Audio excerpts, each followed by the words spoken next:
Hello everyone, myself Annappa Kyamango, lecturer in Computer Science Department, Government Polytechnic Athani, District Belgaum.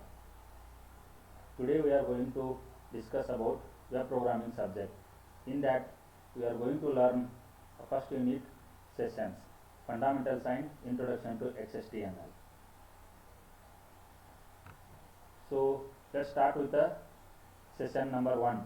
Topics of the today's class are origin of the internet, what is the internet, internet protocol addresses, and finally domain names.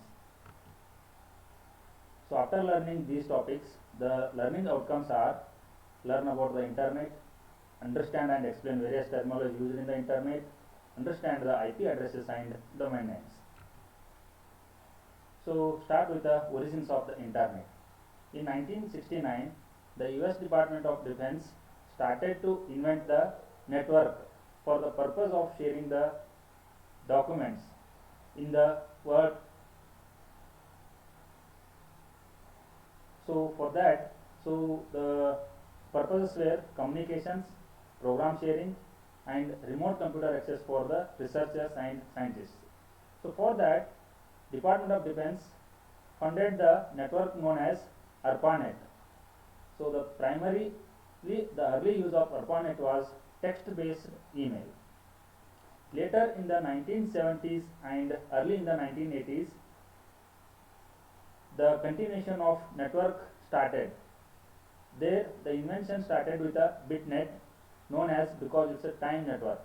The purpose of this network is to build initially to provide electronic mail and file transfers.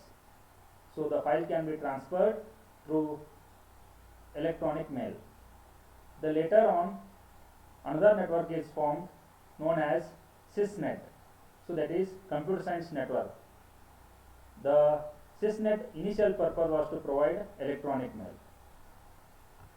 Later in the 1990s, there was another network started with NSFNet, which is found in the 1986, which is replaced ARPANET, which was used in the 1990. So the NSFNet was found by National Science Foundation, and in 1992 NSFNet connected more than 100 million computers around the world. So in 1995 the small part of NSF returned to being a research network to form the rest of the network, which is known as the internet. So now let's know about what is the internet. So internet is a huge collection of computers connected in a communication network. So this can be used for communicating among the networks.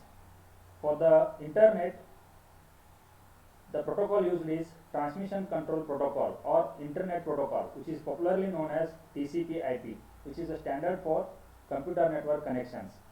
So later, internet is actually network of network rather than network of computers. So internet is actually a network of networks. So within the or over the world, internet can be connected. So devices which connected to internet must be uniquely identifiable. So whatever the devices which are connected to internet must be uniquely identifiable. Those can be unique with the numbers. Then we know about internet protocol addresses. So IP address of a machine connected to the internet is a unique 32-bit number. It has a unique 32-bit number. So these 32-bit numbers is divided into 4 8-bit numbers separated by periods. These 4 parts are used to decide where the message has to go to the next into its destination. For example, the IP address of United Airlines is 209.87.113.93. See, in this IP address, the 4 parts are separated with the help of periods. Then the IP can also be used in place of domain names.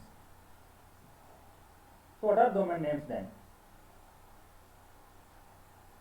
IP addresses are difficult for the users to remember because those are the numbers, so those cannot be remembered. That is why the text names were introduced. Those text names are popularly known as domain name systems. that is DNS. So DNS names begins with the names of the host machine followed by progressively larger enclosing collection of machines called domains. There may be 2, 3 or more domain names. So DNS is of the form as you can see here, hostname dot domain name dot domain name. So for that we have an example. So department website, that is dpek.karnataka.gov.in. In this, dpek is host name and karnataka.gov. These all are domain names. Next we move on to the how the conversion will happen from domain name system to IP address. So the conversion is done with the help of a name server. So what will happen here is domain name is sent across the internet to contact name servers. If one of the name server is not able to convert a DNS to IP, it contacts the another name servers. So the process is continuous until the IP address is generated. Once the IP address is generated, the host can be accessed. That means the host like karnataka.gov, dtak, this website can be accessed. The host name and all domain names form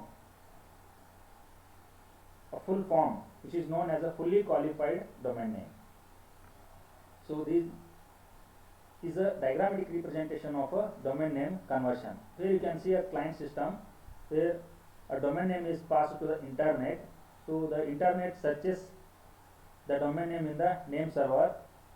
If one name server is not able to convert the domain name system into a IP address, then again it searches with another name server. From that IP address sent to the again back to the internet, then from the web server it will get to know. So this is how it will convert, and we have a sample domain names here. One is movies.marksbros.comedy.com. Here movies is the host name, that is the first one. Then Marksbros is the movies local domain name, and Marksbros is a part of the comedy's domain name. So comedy, these all are domain names. So in this session we learned about origin of the internet, what is the internet protocol addresses, and finally domain names. So there are some assignment questions on this. You will get, those are what is the internet, describe it, explain domain names along with an example, what are the IP addresses, explain with example, what do you mean by fully qualified domain name, and explain how domain names get converted into IP addresses. Thank you for watching the video.